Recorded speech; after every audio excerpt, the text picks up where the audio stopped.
Buenas tardes, se me escucha por ahí abajo, ¿no? Sí. Pues nada, me acaban de decir que tengo que presentar yo a Juan Manuel, pues lo presento. No contaba con ello, por lo tanto, poca cosa voy a ver.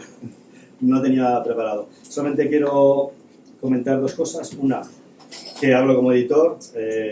Un buen día recibo un mensaje de él de que le encantaría que yo le publicara un libro. Además, me comenta de que no sabe si podrá terminarlo en la situación de guerra en la que se encontraba, y me dice con toda la buena fe, y se lo agradezco, de la confianza de que lo que él me vaya mandando, esté terminado o no, que se fía plenamente en mí de lo que yo vaya a editar después, ¿no? Y que evidentemente los derechos del libro que los cede a la editorial para apoyar nuevas ediciones, etcétera, etcétera. Un autor así evidentemente no se encuentra hoy en día, y yo se lo agradezco muchísimo. Y de ahí nace este libro, el primero que yo lo he editado, y el segundo pues me dice prácticamente lo mismo, que no sabe si lo podrá terminar, que me irá mandando capítulo por capítulo, que lo irá revisando, y a partir de ahí que hagamos lo que podamos. Yo estoy súper contento, y así se lo dije, de que hoy esté aquí, y anteriormente haya estado en Santander o en Valencia, que nos vimos hace unas semanas, de que pueda presentar los libros. Me encantaría que no volviera, porque creo que aquí también es necesario, pero él se empeña en querer volver.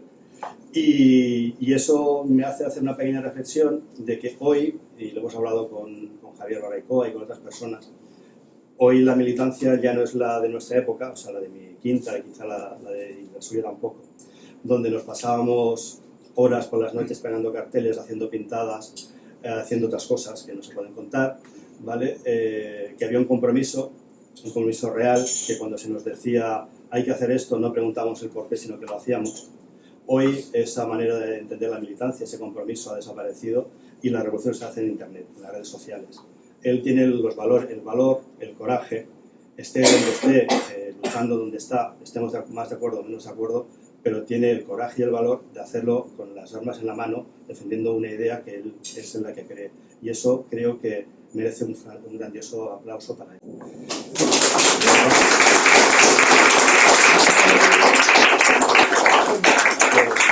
Dicho esto, ya le cedo la palabra porque es lo que habéis venido a escuchar y no a mí.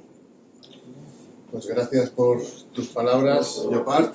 Quería empezar, como suelo empezar mi intervención, mis charlas, con una oración por aquellos que no han regresado, algunos camaradas que incluso han muerto en el lado ucraniano. Y también por que Dios nos ha otorgado la gracia de poder volver, que no ha sido fácil. En nombre del Padre, del Hijo, del Espíritu Santo. Amén. Mater noster, quis in celi sanctificetur nomentum, avenia renuntum, fiat voluntas tua, sicut in cielo et in terra. Pane nostrum quotidianum da nobis hodie, et dimitte nobis.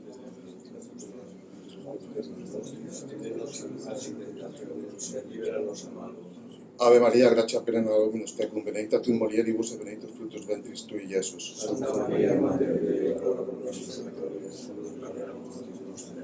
in Patria et Filii et Spiritus Sancti.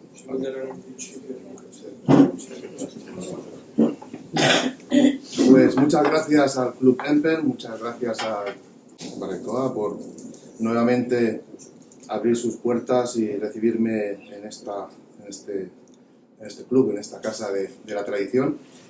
Sé que son unas fechas difíciles, es el 12 de octubre, la Hispanidad. El otro día estuvo por aquí también Armesilla, con quien pude compartir una entrevista que me hizo de 2 horas y pico, cuando estaba yo todavía ahí en Donetsk. Y bueno, pues nuevamente agradeceros vuestra hospitalidad y vuestra colaboración en esto, ¿no? Quería también agradecer a Llopart por los años que lleva en esta lucha tan desagradecida, contracorriente, ¿no? Más de 30 años que lo conozco en diferentes organizaciones patrióticas, nacionalrevolucionarias, o unas ideas más o menos, pero con muchas diferentes siglas. Pero 30 años de militancia no es fácil porque ser idealista a los 16, 17, 18 años es muy fácil. ¿Quién no es idealista a los 18 años? ¿No? Bueno, llegar a los 20, 25, a los 30 años siendo idealista y luchando por algo, pues ya se complica.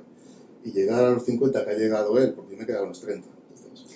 Pero llegar a los 50 y algo que ha llegado él, todavía militando, editando libros desagradecidos que la gente muchas veces solamente buscan la crítica, el problema, en lugar de lo que nos une y en lugar del apoyo, ¿no? Pues ya tiene mérito. Entonces, mis agradecimientos también, mi reconocimiento a Llopart por su labor en la lucha, sobre todo cultural y editorial, ¿no? Y bueno, dadas las gracias de todo esto, me voy a presentar un poco por si alguien no me conoce, aunque supongo que es la tercera vez que estoy por aquí. Y os voy a contar un poco quién es Simón de Montfort, quién es Juan Manuel Soria, y os voy a contar un poco el porqué de mi paso en su momento por Irak y por Siria, y en estos momentos por Rusia. Voy a contar un poquito de las razones que me han llevado a esta nueva cruzada, a esta guerra, y sobre todo luego lo que sí que me gustaría es que más que yo soltar un rollo, porque yo me enrollo, me pongo a hablar y puedo estar 2 horas, ¿no? Y a lo mejor no es exactamente lo que a vosotros os inquieta, entonces será mejor que os hable un poquito de esto que os estoy contando, mi presentación y sobre mi nueva lucha, mi nueva cruzada y sobre estos libros, y después que participéis en una tertulia, una charla con vuestras inquietudes y yo, con todo tipo de preguntas que me queráis hacer, sin ningún tipo de cortapisa, os contestaré. Y bueno, Simón de Montfort es un soldado político. Para mí, yo creo que lo que más me califica es soldado político. El término soldado político empezó a utilizarse en los años 30, ¿no? Cuando hubo una serie de organizaciones políticas en las que la militancia les hacía participar como una milicia. O sea, no soy un mercenario, no soy solamente un soldado, no me mueve una soldada, no me mueve un salario, no me mueve ni siquiera una lealtad a un Estado cuyo gobierno repudio. Entonces pues, no soy ese tipo de soldado, sino que me considero un soldado político, un soldado que se mueve por sus convicciones ideológicas, por sus ideas políticas. Eso es lo que define a Juan Manuel Soria o a Simón. El tema de Simón, aunque alguno pueda ponerlo en el cruzado dominico, creo que era, ¿no? En la cruzada albigense, la cruzada contra el Grial, en el sur de Francia, contra los cátaros, ¿no? Se llamaba Simón de Montfort. Pero mi nombre o mi seudónimo no está cogido por este caballero cruzado, por más que en algunas cosas pueda estar de acuerdo con él y en otras, sobre todo con sus métodos un poco contundentes o salvajes, ¿no? No sé si conocéis la historia de Simón de Montfort, que en el campo des Cremats, ¿no? En el campo de los quemados en Montsegur, cerca de Carcassonne, pues en esta cruzada cogió a toda la población y les mandó quemar. Acusándolos de ser cátaros, de la herejía cátara. Y algún oficial le dijo, bueno, es que todos no son cátaros. Bueno, quemarlos a todos, que Dios distinguirá a los suyos. O sea, es un poco bruto esta forma de actuar, ¿no? El tema de Simón de Montfort es porque yo me llamo Montfort de apellido, o sea, este es mi nombre. Empecé con Simón, pues Simón de Montfort porque me llamo Montfort. Y coincide con este caballero de la cruzada contra el Grial. No porque, por tanto, porque yo le tenga una simpatía particular, sino porque es una pura coincidencia. La vida me llevó a las vicisitudes de la vida me llevó a una situación en la que, bueno, mis hijos ya eran mayores, yo llevo toda la vida militando en organizaciones nacional revolucionarias, como ha dicho Llopart, desde los 16 años, en la medida en que mis obligaciones de Estado, mis obligaciones familiares me lo permitían. Pues, en momentos de fines de semana, en horas extras, este tipo de cosas, de actividades, ¿no? Pero llega un momento en que, bueno, mi familia se rompe por circunstancias de la vida, de esta modernidad que nos embarca a todos, y me veo liberado de esas obligaciones de Estado y me veo con la oportunidad, para los chinos crisis y oportunidad es el mismo símbolo, ¿no?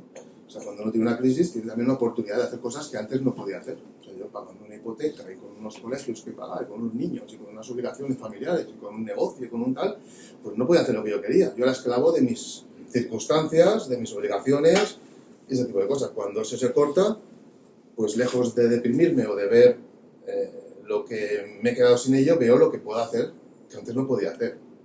¿Y qué puedo hacer? Seguir mi lucha política, seguir como un soldado político, esta vez sin ningún tipo de reparo, de cortapisa ni de tal. Y es cuando me marcho a Irak y Siria. 7 años combatiendo al Estado Islámico. O sea, si el Estado Islámico estaba cometiendo salvajadas de todo tipo, persiguiendo a los cristianos, persiguiendo a las minorías como los yazidíes, como los alawitas, como los musulmanes no radicalizados, no wahabistas, y yo veía cómo miriadas de musulmanes de toda Europa se alistaban a esa yihad en tierra siria, pues yo no entendía por qué no éramos también miriadas de hombres, de españoles, que no fuéramos a defender a los perseguidos en esas mismas circunstancias, ¿no? En otros momentos yo no hubiera podido, pues mis obligaciones que he comentado de Estado, pero si en ese momento podía, pues ¿por qué no voy a ir yo?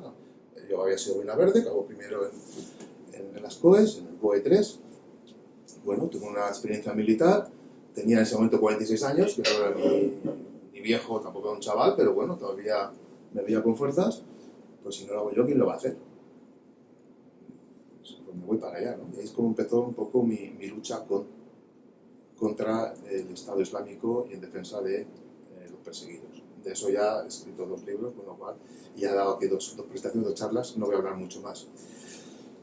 Pero ¿qué ocurre? Que en un momento determinado yo decido volver al Kurdistán, en esa ocasión con una motocicleta que me compré para tal propósito, una motocicleta bastante militar, que era una Royal Enfield Himalaya, una motocicleta creada para patrullar en los montes del Himalaya, en la India, por los ingleses.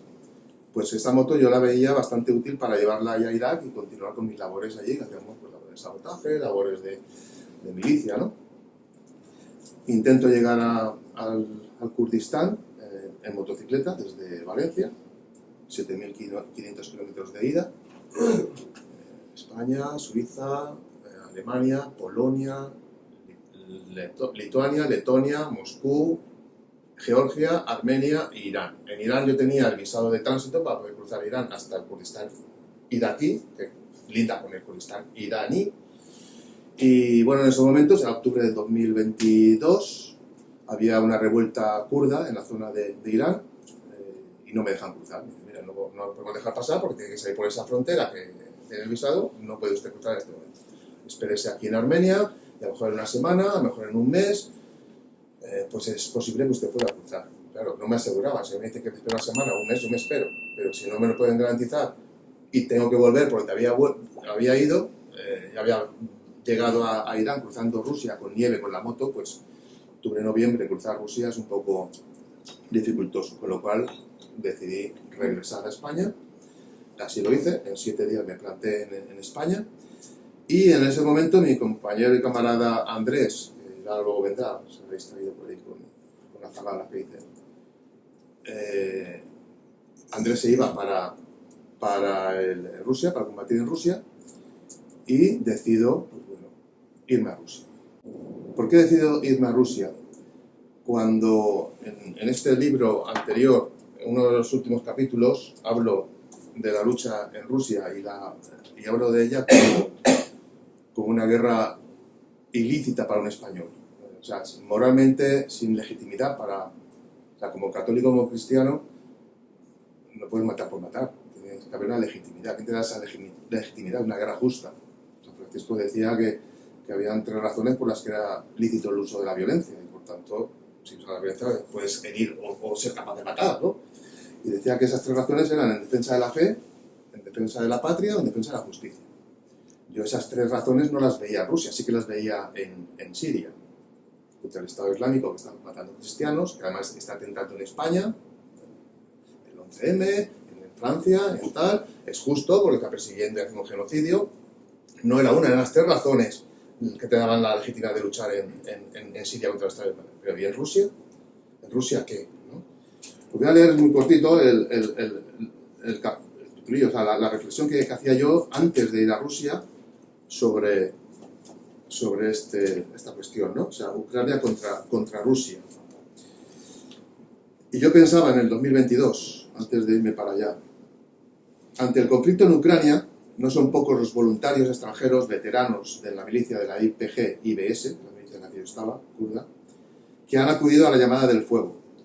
La mayoría en las filas ucranianas contra Rusia. O sea, la mayoría de mis compañeros, que fueron varios, y 2 han muerto. Era Pau Eras, Arias Sores, camarada, amigo, no solamente en el Kurdistán, sino que aquí también defendíamos las mismas ideas prácticamente, murió en el lado ucraniano, ¿no? Y también Barán germánico, que de nombre Jacobo, madrileño, casualmente, a mí me salvó la vida en un ataque que hicimos en Delasor contra una posición, un búnker del Estado Islámico. Yo perdí el dedo, pero aparte tengo metralla por todo el cuerpo, tengo varias esquirlas por el cuerpo. De aquello me salvó prácticamente la vida. ¿Por qué? Porque asaltamos una posición del Daesh, lo tiré con una RPG dentro del búnker, explotó dentro del búnker, realizamos el asalto, tiré una granada de mano dentro, segunda explosión. Normalmente cuando en un habitáculo haces una explosión, si hay una bomba, por simpatía debe de explotar. Con lo cual, después de las explosiones, tú ya puedes entrar a asaltar la posición, ¿no? RPG primera, granada de mano segunda, cojo el Kalashnikov para entrar, mi compañero Kandal, otro madrileño, entró primero, se me adelantó. No sabemos si pisó un plato de presión, si pisó un cordón activó la bomba, si había un sensor o si simplemente uno del Estado Islámico dentro la activó. El caso es que a 1,5 metros mío la bomba le explotó, estaba en el techo de la entrada, le reventó la cabeza instantáneamente, también por la presión, que me quitaron huesos de su cuerpo, o sea, del cuerpo. Yo caí herido, sin dedos, los dedos rotos, los que me quedaban, los tobillos rotos, tuve que salir del sitio con los codos prácticamente.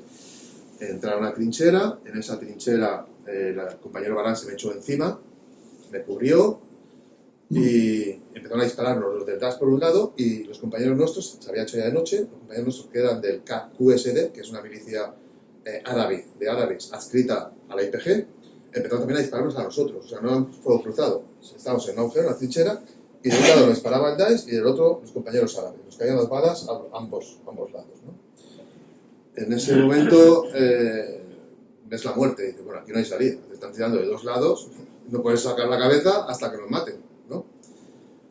En ese momento Barán, que también era católico y tradicionalista, estábamos en el agujero, Barán, yo y un sueco. El sueco era de la IPG, era comunista, ateo, vamos, militante. Normalmente los comunistas europeos son más ateos que los kurdos, ¿no? Pues Barán y yo nos cogimos del brazo, empezamos a rezar, ¿no? Y esto es Ave María llena de gracia. Y el sueco se nos animaba y empezaba a repetir lo que decíamos. Y yo con el pie decía, pero tú comunista, tú no. ¿Qué haces, no? Para que veáis hasta qué grado cuando uno es ateo, pero cuando las ve la muerte de cerca. Bueno, pues este Barán, que en ese momento estaba ahí conmigo, en el momento determinado aparece un avión, en teoría iba a bombardear las posiciones del Daesh, y si nosotros éramos Daesh, también nos iba a bombardear a nosotros. Cuando apareció el avión, que estábamos ya rezando, de repente dejan de disparar todos, tanto los del Daesh como los nuestros. ¿Por qué? Pues cuando viene el avión a bombardear, la gente se pone a cubierto, no se queda a ver dónde cae la bomba. Y en ese momento que se pusieron a cubierto, Barán nos cogió a mí y al compañero sueco, que estaba herido en un ojo, le faltaba un ojo, cogiéndonos a los dos y con la pistola mía pegando tiros a la policía del Daesh, nos sacó del lugar, ¿no? O sea, nos salvó la vida, prácticamente. Pues este Barán murió también en el lado ucraniano en el mes de agosto. Por eso quiere decir que compañeros y camaradas que estaban con nosotros, con los ucranianos, pues se pasaron al lado, con los kurdos, se pasaron en el lado ucraniano en contra. Bueno, continúo, es que me enrollo. Los unos defienden la mayoría de las filas ucranianas contra Rusia. Las discusiones entre los partidarios de Ucrania y los partidarios de Rusia se han hecho cotidianas. O sea, discusiones casi llegaban a las manos. Los unos defienden la actuación de Rusia por las provocaciones recibidas y las violaciones de los tratados firmados en cuestión de defensa con Ucrania y los países de la OTAN. Los otros defienden la supuesta soberanía ucraniana y la defensa contra la agresión rusa.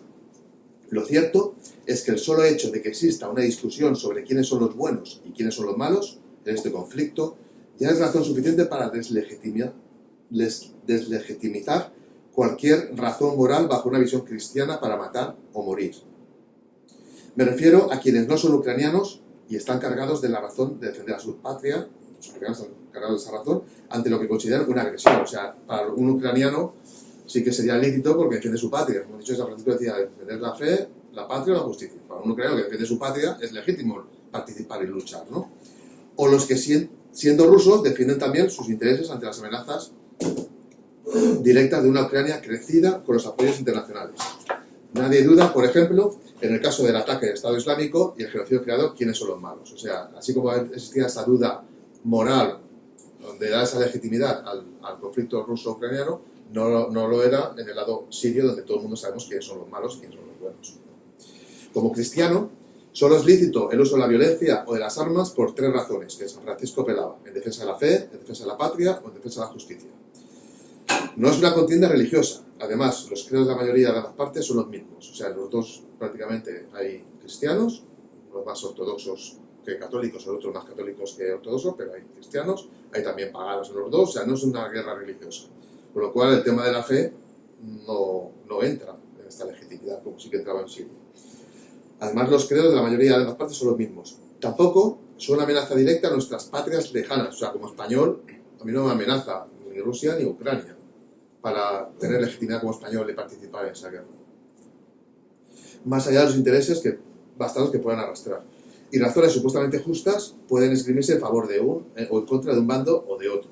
O sea, las apelaciones a que unos cometen una invasión o genocidios o atentados o terrorismo o tal, pues la pueden escuchar de los ucranianos y de los rusos. Por tanto, carece de justificación real la participación directa bajo los escrúpulos de fe para los extranjeros. Los que han acudido al conflicto con afán bélico, aventurero, por dinero o cualquier otro tipo de intereses personales, pueden tener una justificación. Se puede respetar al que se considera un mercenario y va por dinero, pues bueno, es como un Ronin o samurái que se vende al mejor postor, o como un soldado de fortuna, pues bueno, tiene una justificación. No legitimidad cristiana, pero sí justificación. Hay guerreros innatos que, como los Ronin japoneses, buscan amos o razones a las que servir. O sea, la vida del guerrero, digamos, ¿no? Otros, animados por los que piensan, puede ser una causa justa. Los hay en busca de un sentido de la vida lejos del mundanal ruido de esta sociedad en decadencia. Hay quienes, inspirados en Quevedo o en Cervantes, tratan de emular a caballeros ilustrados para iluminar sus versos. Pero ninguna de esas justificaciones creo que les valdrán ante el juicio individual. O sea, ante Dios, estas justificaciones no te van a justificar que hayas matado a alguien, ¿no? Es homicida.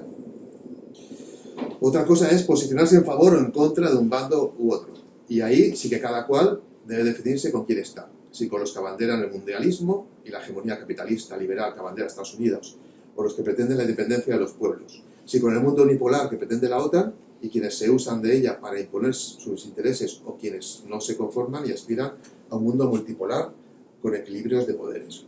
Si con los que apoyan los gobiernos títeres sometidos a los intereses oscuros de élites financieras, o los que se rebelan contra ese sometimiento.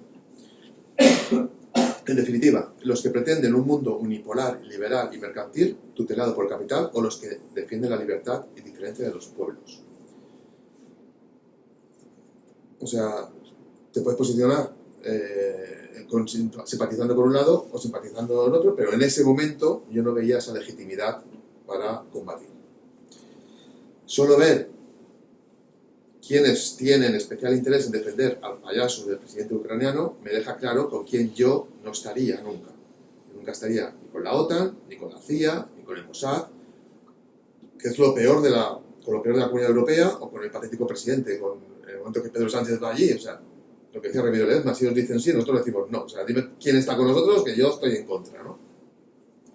Hay quienes aluden al heroísmo de quienes luchan. Cuando hablaban de los Azov, ¿no? Que están luchando con heroísmo, con valor y todo este tipo de... Claro, en todos mis respetos individuales a cualquier guerrero del bando que sea, que es capaz de ofrecer su vida e integridad por una causa, ¿no? O sea, el valor al soldado hay que reconocerlo aunque sea enemigo. Faltaría más. Siempre mi reconocimiento a quienes prefirieron el combate a la vida de molicie, conformista y aburguesado. Pero de esos los hay en los dos bandos. Los que toman partido y luchan, pero esa determinación y buena disposición tampoco les servirá ante el juicio final. El que comete homicidio es homicida, y solo te libra de las razones esgrimidas anteriormente. Esta es mi interpretación bajo mi opinión y conciencia. Cada cual tiene la suya, y la respeto. Pero no se pongan nerviosos cuando expongo mis valores. O sea, cuando yo me posicionaba a favor de Rusia, pues se ponían todos como histéricos y agresivos, ¿no? Parece que a algunos les fuera la vida cuando se les contradice en esto. Pues si supieran que además de la vida les va la eternidad, ¿vale? Cuando decidían irse por por eso. Eso es lo que opinaba yo antes de ir para allá. ¿Qué es lo que me hace cambiar? ¿Qué es lo que me hace ver que esta guerra no es una guerra de fronteras, que esta no es una guerra entre Ucrania y Rusia por un territorio o por... No, eso me lo hace ver cómo, de forma unánime, toda la OTAN, todo el sistema hegemónico inglés, norteamericano y directamente sionista, y no estoy insultando a nadie, mismo Biden, cuando llega Netanyahu al Parlamento, dice que él es sionista, también Trump se llama sionista, o sea, no es una cosa de conspiranoicos, sino que directamente ellos dicen que son sionistas. Cuando el sionismo no solamente apoya moralmente al lado ucraniano, que bueno, pues es su opinión, ¿no? Uno puede apoyar a uno o a otro, como he dicho, no. Se inmiscuyen de una forma directa, mandando financiación, mandando armamento, mandando tropas, mandando soldados, o sea, los sistemas HIMARS, los sistemas Patriot, los tanques modernos. Eso no lo lleva un ucraniano con una instrucción de 2 meses ni de 6 meses. Eso tienen que ser profesionales que llevan años instruyéndose en eso. O sea, mandan tropas directamente. Ahora ya mercenarios. O sea, polacos hay por miles, colombianos hay por miles. Cuando ves las bajas de mercenarios extranjeros en las filas de Ucrania, hay más colombianos que todo el resto de mercenarios juntos, ¿no? Pero es que hay canadienses, hay ingleses, hay de todas partes de los países de la OTAN y amigos de la OTAN en el lado ucraniano.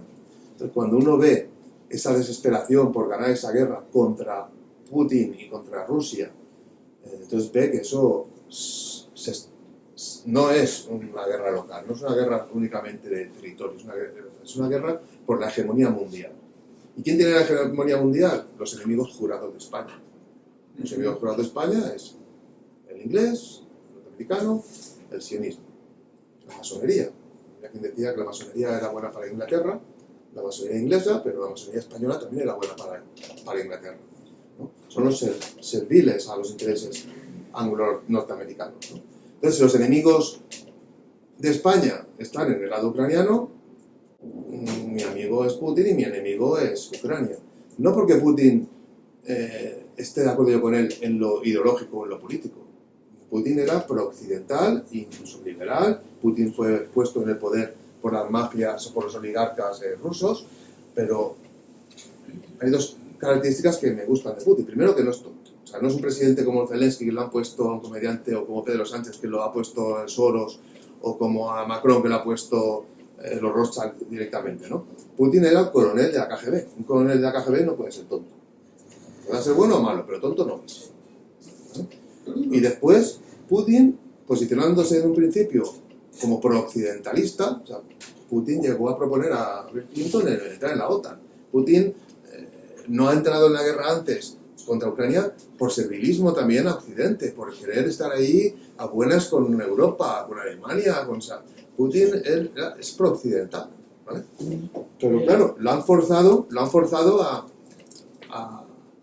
defenderse. Ahora es líder de Rusia. Yo, cuando fui a Rusia, fuimos de la mano de una milicia llamada Interbrigadas, que es una milicia que pertenece a un partido político que se llama la Otra Rusia. Eran los herederos de los nacional-bolcheviques de Limonov, ¿vale? Hay varios presos políticos de este partido por Putin, y sin embargo están todos a favor de Putin. ¿Por qué? Porque en este momento lo que está en juego es la asistencia de Rusia, y hay que apoyar a su líder, aunque estés en desacuerdo con él, ¿vale? Y Putin o Rusia lo que están en este momento abanderando no solamente es la defensa como país o como nación de Rusia frente a esa hegemonía. Lo que están defendiendo es la libertad de los pueblos a regirse por sus propios sistemas, o sea, no impuestos por una democracia impuesta a sangre y fuego por los liberales capitalistas, por modernistas americanos. Entonces lo que está defendiendo no solamente la Rusia, sino la libertad del mundo entero. O sea, la posición de Rusia en este momento es la posición de la libertad. Y de no, que son los rusos, los chinos, los... No, pero es que si Irán quiere ser una teocracia, pues allá ellos. Si China es un sistema comunista, entre comillas, habrá mucho que hablar de eso también, ¿no? Pues allá ellos. O sea, lo que no puede Estados Unidos es imponer su sistema de cualquier forma. La está imponiendo en Egipto. En Egipto ganan las elecciones los hermanos musulmanes, que yo estaría en contra y iría a combatir contra ellos, pero la sacan a las elecciones democráticamente. ¿Por qué das un golpe de Estado y pones a tu títere al asesino? ¿Por qué en Pakistán das un golpe de Estado y te cargas a quien podía ser presidente? ¿Por qué en Argelia gana el FIS las elecciones? Que también el Frente Islámico de Salvador es contrario a mis ideas, pero se ganan las elecciones, ¿por qué metes un golpe de Estado y te lo cargas? O sea, Estados Unidos está cansado de manejar el mundo como a ellos les gusta. Y ahora iban, sería lo mismo con Al-Assad, con Saddam Hussein en Irak, Gaddafi. Libia era el país con mayor renta per cápita de todo el continente africano. Y se lo han cargado, han hecho estados fallidos a los que poder expoliar de forma impune, ¿no? O sea, Estados Unidos es el eje del mal. El eje del mal no es China, Corea, Rusia, no. El eje del mal es Estados Unidos y los anglo-sionistas. Ese es el eje del mal. Y si ese es el eje del mal y ese es a quien hay que combatir, mirad está por los rusos. Me he vuelto loco. Y eso me da total legitimidad porque estoy defendiendo mi patria contra el enemigo jurado de España, que es el inglés. Estoy defendiendo mi fe, porque se estáis viendo también, están persiguiendo a los cristianos. Había que hablar también en otra conferencia sobre el tema del catolicismo y cómo el Papa se negó a encomendar a Rusia a la Virgen de Fátima como estaba pedido, ¿no? Y Putin se la ha reclamado a veces y le ha dicho, ya veremos, otro día, ¿no? O sea, vamos a ver en qué medida no se está defendiendo también la fe y todo el sistema woke y todo el sistema de instrucción, de adoctrinamiento modernista y toda esta porquería, ¿no? Hemos visto las Olimpiadas francesas y todo esto, ¿no? O sea, ¿quién está defendiendo una cosa y quién está defendiendo otra? Entonces ahí es cuando ves un mundo que dices, bueno, aquí los que hemos hecho los ejercicios de San Ignacio, ¿no? Se contempla, una de las contemplaciones es la contemplación de las dos banderas, ¿no? ¿Cuáles son las dos banderas? ¿Quién defiende el bien? ¿Quién defiende el mal? ¿Quién defiende lo espiritual? ¿Quién defiende lo material? ¿Quién defiende los valores? ¿Quién defiende los contravalores o los antivalores? Y uno, pues si hace su reflexión y hace su contemplación y hace su recapacitación de ese sentido, pues yo lo tuve muy claro. La bandera en este momento es Rusia. Rusia es quien abandera los valores que yo defiendo. Rusia es quien está atacando a mis enemigos jurados y los enemigos de España. No queda duda, hay que defender a Rusia. Eso no quita que no haya camaradas, amigos, patriotas, nacionalistas, buena gente en el lado ucraniano. Lo hay. Pero bueno, chico, el que más pueda para él. O sea, si una cosa tengo yo clara es que yo no tiro con odio.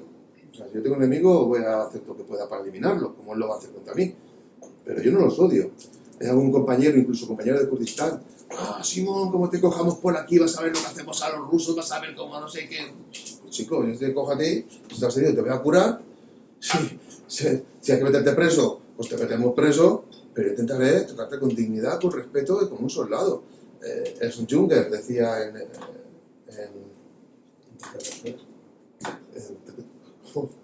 Tempestad del Acero, exactamente. Que no odiaba al enemigo. Luchaba por lo que luchaba y sabía, ¿vale? Pero hay unos valores, yo no lo odio a que estén en el lado ucraniano, pero ellos sí que odian, no sé por qué.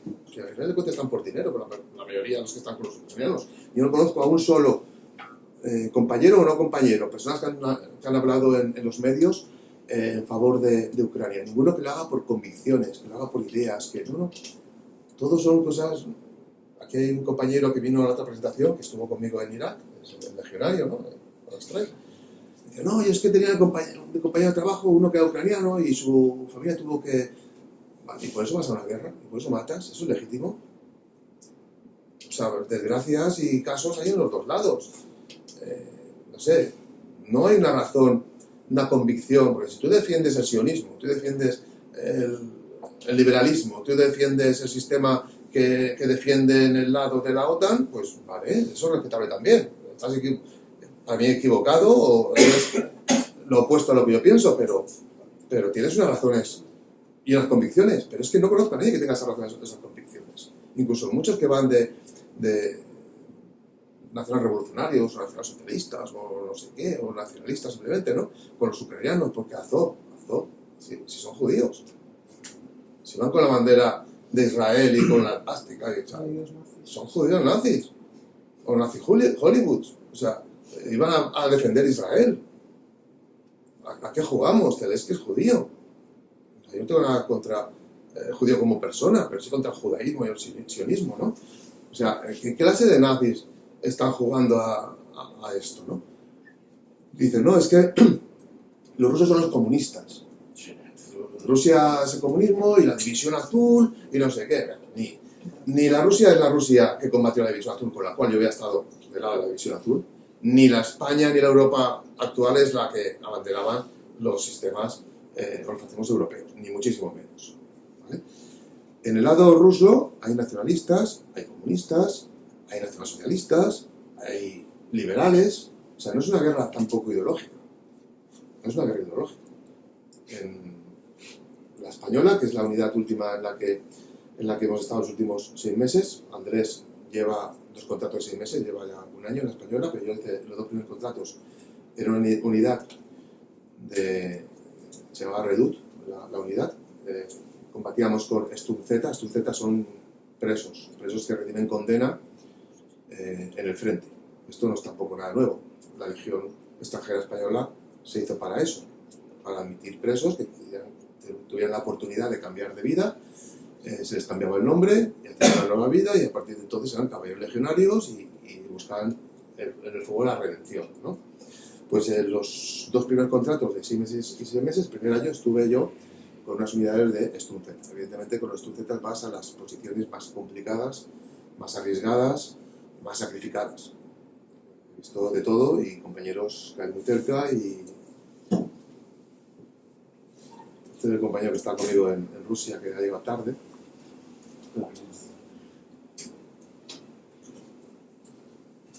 Y bueno, después de esas 2 primeros meses estábamos en la española.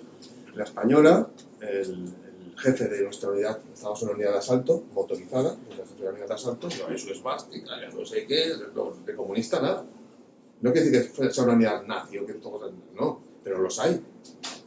Como los hay en Azov, o los hay en el lado ucraniano. Entonces, tú le decías a cualquiera de estas personas de la española si era comunista y por lo menos que te pegaba. O sea, no estamos luchando, no es una lucha de ideas políticas, los nacionalistas con los ucranianos y los comunistas con los rusos, ni muchísimo menos. Lo que está en juego, como digo, es la hegemonía norteamericana y un sistema en el mundo, y de quien está yendo en contra.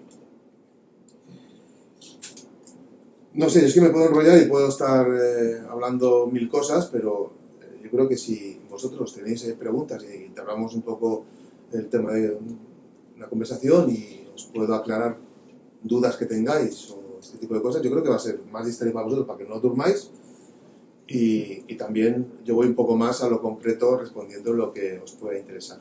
Entonces, si tenéis alguna... Yo creo que lo has planteado exactamente como es.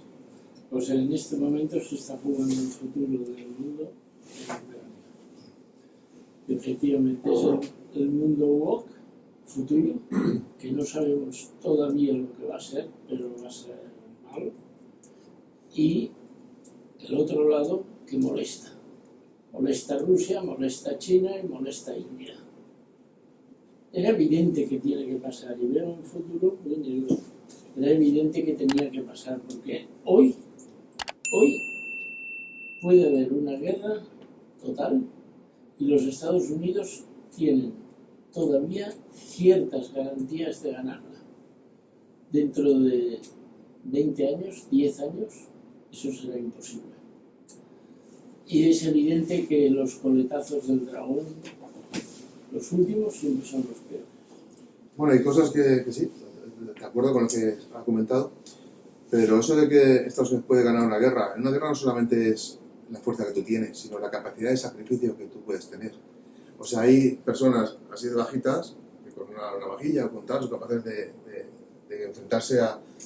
Porque a lo mejor no tiene... O sea, no es que no tenga nada que perder, es que le da igual. ¿Vale? O sea, la fuerza de Estados Unidos, porque Estados Unidos, en cuanto empiecen a aparecer ataúdes llegando a Estados Unidos, la moral... hubo un barco que cogieron los iraníes hace unos años, ¿no? Y están todos llorando, o sea, no están dispuestos a sacrificarse.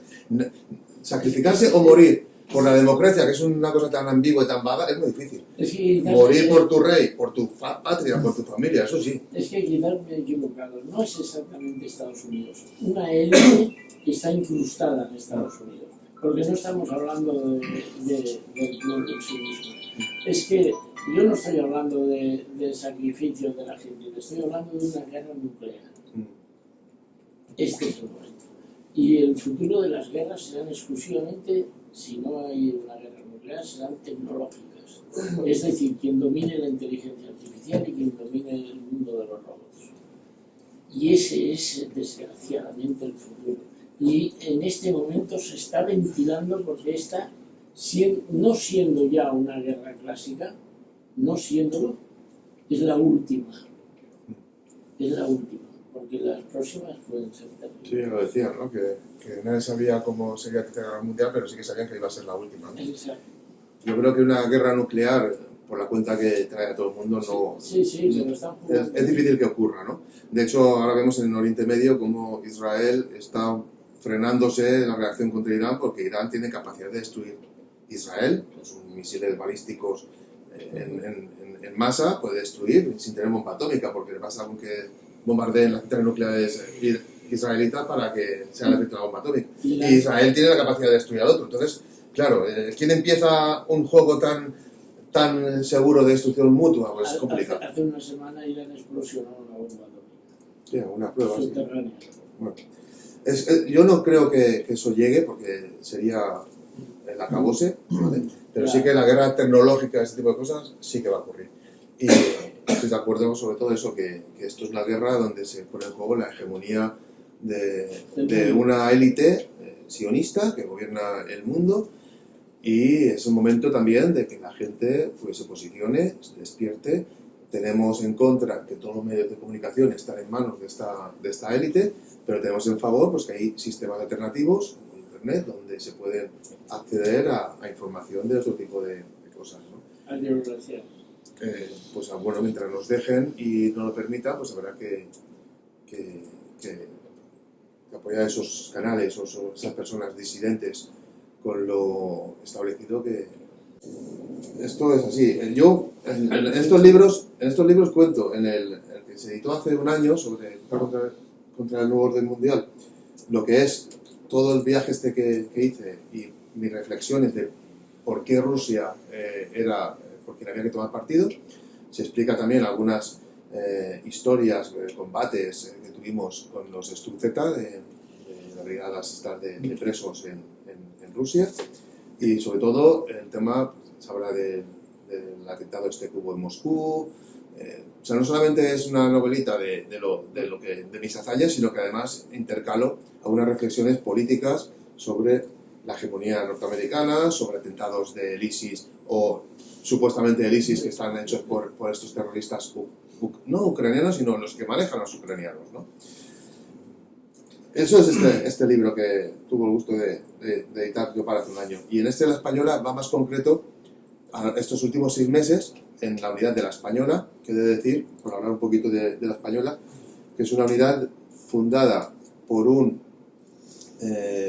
ruso, era un hooligan del fútbol, típico hooligan del fútbol de San Petersburgo, al que todo el mundo un poco respeta y tal, ¿no? Estuvo 7 años en España y de ahí le vino el apodo de El Español. Y este español de apodo fundó La Española como milicia militar, porque él también tenía experiencia militar, había estado en Afganistán y desde el 2014 combatiendo en el Donbass. Entonces de ahí viene el nombre de La Española.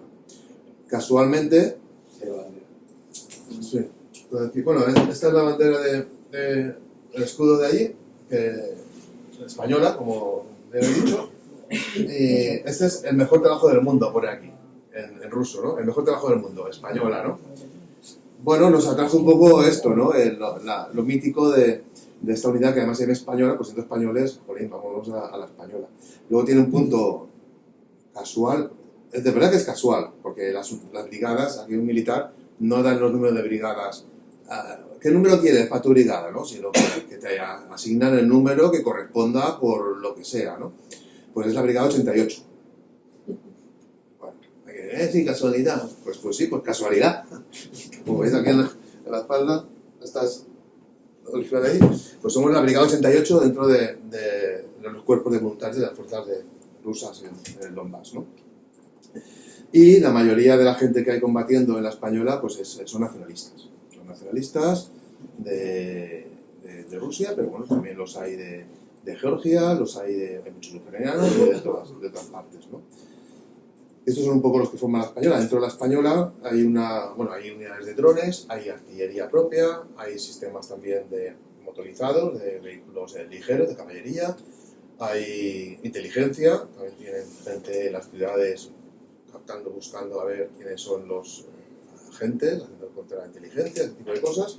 Y luego tiene una unidad dentro de esas unidades de asalto y tal, que es motorizada. Una unidad de asalto, incluso hay Sturmovik, pero motorizada con motos, que ahí es donde yo me incorporé. En esa Sturmovik, estamos tanto yo como Andrés, que está por aquí. ¿Dónde está? Ven aquí, hombre, ven aquí, Andrés. No, en eso no me iría al resto del mundo, estoy muy bien. Bueno, Andrés, ahí donde lo ves tan jovencillo, es especialista en la Polimiot. La Polimiot es la PKM, la ametralladora ligera que utiliza el ejército ruso, ya en Irak. Adelante. Me llamo Caballero y quisiera hacer una pregunta sobre la presencia de las fuerzas de la ONU en el Oriente Medio actualmente, concretamente en el Líbano. Bueno, yo lo que pienso es que la ONU la mandan quien la manda, o sea, lo mandan los sionistas también, con lo cual lo que están haciendo ahí es tapar a los de Hezbollah, pero dejar paso a los israelitas. Y encima tienen el esto de atacarles, ¿no? O sea, eso es lo que pienso, o sea, pienso que no hacen nada más que hacerle el trabajo sucio a Israel para protegerlos de ataque de Hezbollah, pero sin embargo ser totalmente permeables para con los israelitas que quieren atacar en el Líbano, o sea, no hacen nada. Y aparte ahora parece que las posiciones más complicadas se están retirando. Yo creo que es como la ONU misma es una fantochada. Lo que nos han vendido, que estáis con un ejército soviético todavía, tal, de nivel de tecnología, es comparar la tecnología rusa americana, realmente si está puntera y es capaz de combatirla, y luego cómo va a afectar las elecciones americanas al conflicto. Vale, sobre el tema tecnológico, pues hay cosas en las que Rusia le gana la partida y hay puntos en los que la OTAN pues son muy buenos. O sea, el tema tiene un tipo de drones canadienses que son drones kamikazes de pequeño volumen que no fallan, tenemos nosotros bastante respeto, ¿no? Y a nivel de comunicaciones, por ejemplo, a nivel de inhibidores, de drones, todo este tipo de cosas. Pero al final yo creo que la tecnología es la gana un poco también la cantidad. A veces el tener más cantidad de cosas, aunque sean de menos tecnología, menos cantidad, es casi mejor. Por ejemplo, el tema de los vehículos. Los rusos todavía van con eso que parece la Volkswagen esta de los años 70, ¿cómo se llama? Los tipos Escarabajo. Van con unas muy parecidas, fabricadas ahora, pero dice, ¿dónde van esos? Sí, pero es que ¿de qué manera tienen 10 más? ¿Por qué vale un fútbol de esos? Ahora te queman un Humvee y el Humvee te lo quema el mismo dron que le quema a la otra. Entonces, ¿cuántas furgonetas de esas puedes tener por cada Humvee? 200. Los tanques, puede ser muy tecnológico, pero si tienes 200 más, pues a veces la cantidad sufre un poquito la tecnología, ¿no? Luego, un problema que tiene Ucrania es logístico. Cuando reciben materiales, vehículos blindados, acorazados, que si sueco, que si alemán, que si norteamericano, que si el Abrams, que si el Leopard, que si no sé qué. ¿Tú sabes la logística que necesita eso? De repuestos, de mecánicos que conozcan la mecánica de esos vehículos. Eso es una locura. O sea, sin embargo, los rusos tienen su caballo rey. Pues a lo mejor es mejor. O sea, que a veces tener más tecnología no significa siempre una ventaja. Si por tener más tecnología tienes menos cantidad, no es tan bueno. Si por tener más tecnología necesitas más ingenieros técnicos para no sé, cualquiera que tengáis un vehículo, antes tenías un Mercedes de los viejos y con 2 martillazos lo arreglabas, ¿no? O le cambiabas la bujía o los coches de hoy en día, es que por cambiar un día tienes que ir a morir al ordenador que tiene que meter el mecánico y tienes que ir a morir a la casa oficial, es algo parecido. Entonces, la tecnología no siempre es una ventaja si por ello tienes menos cantidad y si por ello necesitas un doble o triple de logística. Yo creo que en eso Rusia gana.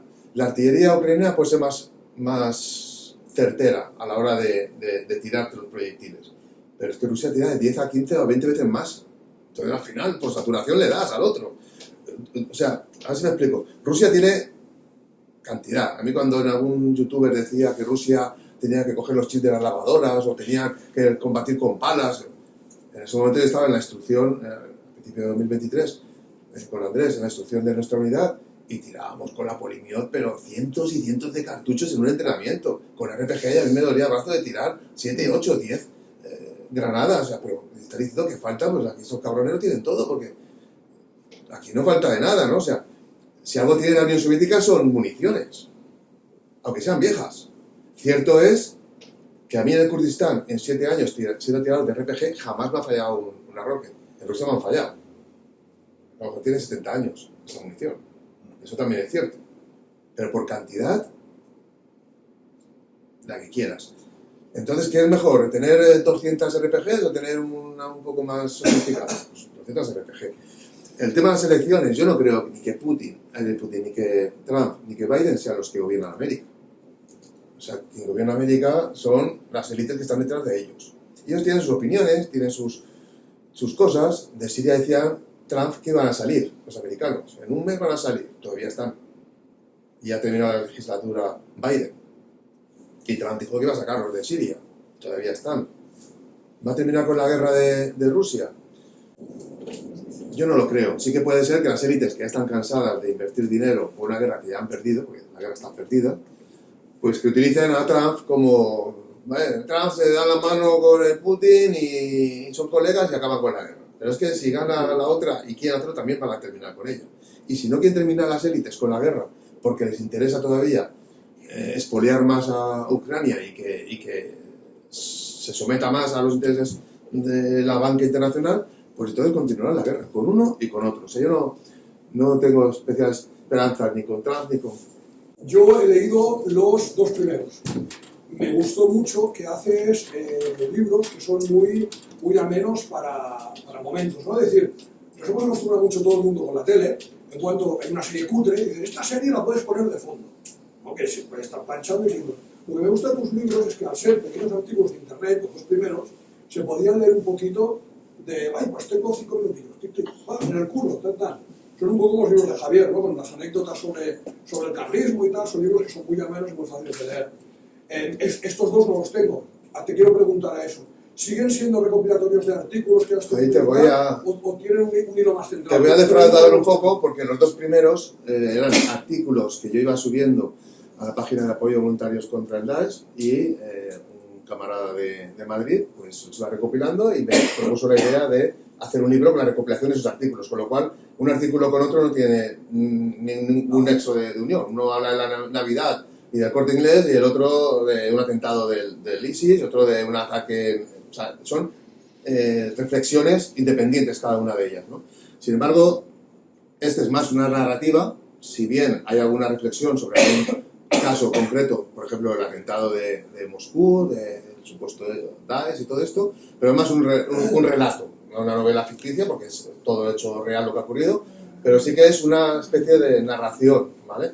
Con mis limitaciones, a ver, yo no soy un escritor, o sea, que el que quiera leer literatura, pues yo no soy ningún literato ni ninguna persona, digamos, de nivel, ¿no? En ese sentido, o sea, esto no es literatura buena o pura, ¿no? Lo que sí que hay es realidad, o sea, es una narración de lo que yo he vivido desde mi decisión de ir al Kurdistán hasta las anécdotas que he vivido en el combate en Rusia, este de aquí, o sea, que rompe con un poco esa tradición de hacer reflexiones independientes y sí que es un poco más narrado.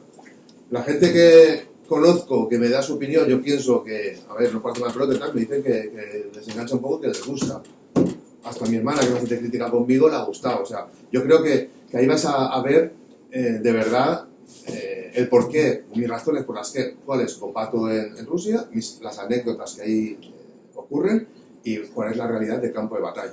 Ahí, o sea, cómo se hace una trinchera, cómo estamos con la trinchera, nos están atacando, cómo nos hacemos las rotaciones. O sea, yo creo que es, en un sentido, va a ser más aburrido para ti si lo que buscas son reflexiones diarias que leer o este tipo de cosas, pero sí que ves más narrado y más realista y más de acontecimientos reales, no solamente reflexiones intelectuales o de mente. Y este de la española, pues me parecía muy adecuado el explicar cómo en Rusia, como en esta guerra, alguien puede abanderar el tema de la española y cómo es esta unidad y cómo también combatíamos con ellos, el tema de las motocicletas, el tema de los asaltos, ese tipo de cosas. Por lo cual yo creo que los dos libros son bastante interesantes. Y yo creo que aparte de poder conocer otra versión que la que os machacan todos los días en la televisión, podéis ver la versión de alguien que está allí en el otro lado. Oye, a mí me gustaría leer, pues igual que leo de izquierdas o de derechas, o puedo leer a Marx y puedo leer a Hitler. Quiero decir, al final puedes comparar cuando conoces. Si no conoces, no eres libre. El que conoce las dos versiones puede llegar a sus propias conclusiones, ¿no? Solamente por eso yo creo que vale la pena leerlo y comprarlo. Y sobre todo también por el tema de apoyo a una editorial que está editando libros disidentes y contracorrientes. O sea, ya estamos cansados un poco de que el tema de Internet esté velando la capacidad editorial. Cualquier día van a hacer un apagón informativo en las redes. En el momento que no le interese al sionismo, que son los que controlan Facebook, YouTube y todo este tipo de cosas que ya se están machacando con el tema de la censura, en el momento que les interese, van a apagar toda información que no les interese, lo van a apagar. O sea, hoy en día puedes encontrar en PDF libros, conferencias y todo tipo de cosas un poco disidentes, ya cada vez menos preocupantes. Pero el día de mañana, el que no tenga un libro físico, pues se va a quedar sin estas cosas. Entonces yo creo que es importante que compréis el libro, que leáis en papel lo que se quiere decir y también se apoyen a estas editoriales que contracorriente están haciendo una labor ingente de lucha y de combate. O sea, nuestra lucha en las trincheras no tenía sentido sin la lucha de las ideas. Moverte por dinero o por una soldada, para mí no es una razón. Y las ideas las cogen de los libros. Entonces yo creo que es importante que compréis libros.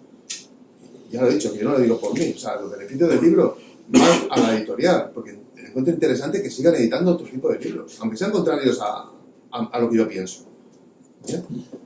Simplemente esto, o sea, que te defraudaré un poquito en ese sentido, que no son reflexiones únicas, es un relato, pero por otro lado vas a tener la posibilidad de conocer otra versión de alguien que está año y medio combatiendo en la primera línea del frente ruso. El tema del islamismo y tal, pues un día si queréis damos una conferencia sobre esto, no le vamos a dar más vueltas, pero musulmanes radicales, ¿quién ha estado detrás del atentado del ISIS en Moscú? Ucrania. Entonces, en un lado luchan musulmanes porque son rusos, y es una nación multiconfesional, donde hay varias religiones, hay sobre todo ortodoxos, pero también hay musulmanes y cristianos, y sin embargo, Ucrania está fichando, está contratando asesinos creados por Estados Unidos del ISIS, y de Al-Qaeda y de Al-Nusra, directamente. Entonces, la comparación es absurda, ¿no? Y luego el tema del sionismo, apoyando. O sea, Israel es un pequeñito país rodeado por multitud de países musulmanes que le están amenazando en su existencia. La única forma y posibilidad que tiene Israel de defenderse contra esa amenaza es poniendo y alineando de su lado a Europa y a la OTAN, y a Occidente. Y la única forma de alinearlo a su lado es sembrando de terrorismo yihadista en esos países. Y es que no dan, ¿cómo se dice? No sé, sin puntada. Vale, no lo dan. O sea, todo lo que hace Israel y el sionismo está pensado por una consecuencia. Ariel Sharon, joder, es que tengo un poco ya de no sé lo que... Israel Agam Shamir, el escritor que era judío, de origen también ruso y tal, en una conferencia decía que estamos acostumbrados a jugar al billar con una bola, le pegas a la otra para que se meta. Los judíos no, los judíos le pegan a esta para que esta le pegue a esta y esa aprieta a la otra. Son así, ese es el maquiavelismo. Israel está sembrando de terroristas islámicos Europa para que Europa se posicione contra los musulmanes. Y yo me pongo malo cuando veo en Estados Unidos los pro-palestinos que son los moretes y con la bandera de Estados Unidos USA, como si fuera América contra el Islam. O en Europa como están los pro-palestinos siendo los marroquíes, los algerinos, toda esta bazofia que por aquí, y parece que lo nacionalista sea contra el musulmán y por Israel. Pero eso está todo orientado y organizado. Y me pongo malo, no sé si aquí hay alguien de Vox, que hay muchas cosas que respeto de Vox, pero me pongo malo cuando un partido patriota español grita viva Estados Unidos y viva Israel. Eso es patético y denigrante. Es así, y lo siento por todos los buenos patriotas y camaradas que tengo que puedan militar en Vox. Pero eso es algo que está totalmente organizado desde el sionismo. No sé si contesto. Sí. También se podría ver desde otro punto de vista la guerra esta, es que esta guerra empieza en el 2014, harto toda la franja del Donbass de estar oprimidos. Eran rusos, son rusos de hace más de 1000 años. Tienen el idioma ruso, tienen las costumbres rusas, su cultura la historia rusa, de... y han sido oprimidos sistemáticamente. Bueno, se tuvieron que ir a los montes, tuvieron que hacer sus comandos, sus guerrillas. Murieron 11.000 personas hasta que no se ha producido la guerra. Todo eso es lo que no se ve en los periódicos. Pero ahí ya había una guerra. Pero una guerra de un ejército regular contra gente que estaba en los montes porque estaba oprimida en su pueblo. El origen de esta guerra, lo voy a resumir un poco rápido porque es que hay tantas cosas que hablar que me voy a dar una noticia por cada cosa. El origen de esta guerra, la culpa la tienen los soviéticos, en el sentido de que las repúblicas soviéticas se intentan hacer de forma que esas repúblicas sean unas naciones autónomas y autosuficientes. ¿Qué ocurre? Ucrania, que es puramente agrícola y ganadera, no tenía ni industria, ni tenía puertos, ni nada por el estilo. Entonces, en los años 50, en la época soviética, se le da a Ucrania toda la parte del Donbass, porque es una zona industrial, se le regala Crimea y se le regala Odessa, para que tenga su puerto y tengan su industria y su minería. Pero toda esa gente era rusa. Son rusos. Lo que pasa es que en las repúblicas soviéticas solamente primaba el tema económico, el tema material, les daba igual estas cosas y hicieron la República de Ucrania con mayoritariamente población rusa. Algo parecido ocurrió en Armenia y Azerbaiyán. Se hizo 2 repúblicas, a Armenia se le otorgó por tema de autosuficiencia parte de azerbaiyanos y en Azerbaiyán parte de armenios pasaron a la parte azerbaiyana, ¿no? Entonces hoy en día tenemos el mismo tipo de conflicto, que hay cristianos armenios en la parte azerbaiyana y viceversa. Y todo esto es fruto de la estructura soviética de las repúblicas. Entonces, ¿qué ocurrió en el 2014? Pues eso, que los nacionalistas ucranianos actuaron contra toda la población rusa y prorrusa, pero étnicamente rusa. Y, bueno, todo esto que sabemos ya, ¿no? De la CIA y todo eso. Lo que sí que os puedo garantizar, una persona que ha vivido ahí año y medio, y aquí hay otro compañero que lo puede ratificar, es que en Lugansk, en Donetsk, en Mariupol, son todos rusos y prorrusos. O sea, vamos sin armamento y con uniformidad a las cafeterías, la gente te agradece, la gente te quiere. O sea, no es una zona ocupada por Rusia. Rusia no ha ocupado nada. Rusia la han liberado. Bueno, en el caso de Donetsk no llegó nunca a ser ocupado por los ucranianos. Pero no es una ocupación rusa. No, lo venden así y no es así. Desde ese punto de vista sí que la una guerra justa sobre un pueblo oprimido, que ha sido oprimido y que ha muerto muchísima gente. Yo lo que quería recalcar leyendo esto de la guerra justa o no es, como católico, teniendo escrúpulos de participar en una guerra o usar la violencia, cómo me cambia esa mentalidad, teniendo mi opinión previa, prorrusa, pero cuando veo que los que atacan no atacan por el hecho de fronteras, no atacan por la hegemonía mundial. Y los otros son los que defienden por eso, que cada país tenga esa soberanía que en España no tenemos, o que Francia no tiene, o que Alemania menos, ¿no? Y eso es un poco lo que, repito, como antes decía, que Putin sí que tenía una mentalidad bastante pro-occidental en ese sentido, y se ha visto abocado a defender lo que defiende porque los otros lo han despreciado, lo han humillado y lo han intentado destruir. Y han intentado destruir la capacidad de Rusia de ser contestataria con ese nuevo orden mundial. O sea, de alguna forma quiero decir que no ha actuado por voluntad o vocación de Putin de estar contra Occidente, ni muchísimo menos, sino siendo pro-occidental, es que la han obligado de alguna forma a tomar esa posición. Y esa posición es casualmente la que está poniendo en cuestionamiento a nivel mundial esa hegemonía que es enemiga de España. Por eso la legitimidad que veía yo para el tema de colaboraciones extranjeras o de... No sé, ahora hace poco Rusia ha rescatado a una astronauta americana que estaba en no sé qué lugar y saqué una colaboración. Bueno, no. ¿Otra pregunta? La última. Sí. Que sea pregunta. Son muy cortitas. Una, tú que tienes experiencia en el terreno, si crees que teniendo lo que es el Donbass y habiendo recuperado la península de Crimea, si crees que los rusos se plantean seriamente llegar a Odessa, que sería, digamos, cerrar entre comillas el círculo. Y luego, si te consta que desde Idlib y otras regiones de Siria, Estados Unidos sigue enviando a gentuza del Daesh a luchar por Ucrania. A ver, sobre la primera pregunta, yo creo que Odessa tiene que liberarla, porque Odessa es rusa. O sea, además, es la ciudad donde más guerrilla urbana hay en favor de Rusia contra los ucranianos, ¿no? O sea, Odessa es Rusia, ¿vale? Otra cosa es que, bueno, cuando se hace una negociación siempre hay algo que perder y que Putin sea capaz de ceder Odessa por mantener otras cosas, no sé. En una negociación todo puede ocurrir y siempre hay que ceder algo, ¿no? Nunca se puede ganar en todo. Al paso que vamos, se va a ganar en todo, porque al paso que vamos, y más ocupando la zona de Kursk, lo único que le queda a Rusia es llegar hasta Kiev y que capitulen, y entonces lo que yo le propondría a Putin es que haga una conferencia internacional, que llame a Polonia, que llame a Rumanía, que llame a Hungría, que llame a Bielorrusia y diga, vamos a ver, los polacos, ¿qué partes han robado los ucranianos? Pues que retorne a Polonia.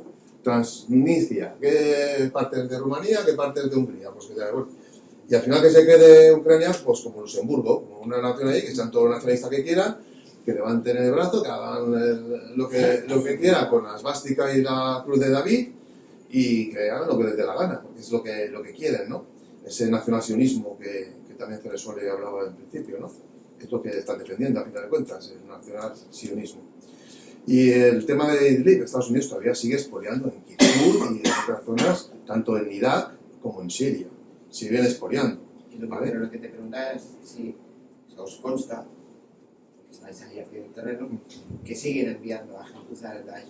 Mira, había un Porque son 2016. Sí, había un paralelo cuando estábamos escuchaban en árabe. Estábamos en Sinjar. Escuchaban en árabe. Sí, estábamos en Sinjar, ¿vale? Y a veces perseguíamos en un checkpoint se detectaba a 2 o 3 del Daesh, se les perseguía hasta cierta posición. Porque todo eso era como una especie de reserva del ISIS de Estados Unidos. Estados Unidos tenía prohibido que cualquier tropa fuera a perseguirlos. ¿Por qué tiene esas reservas? Pues porque en un hipotético caso pueden hacer uso de ellos para parar a los chiitas que en Irak están ahora gobernando y que son mayoría en Irak.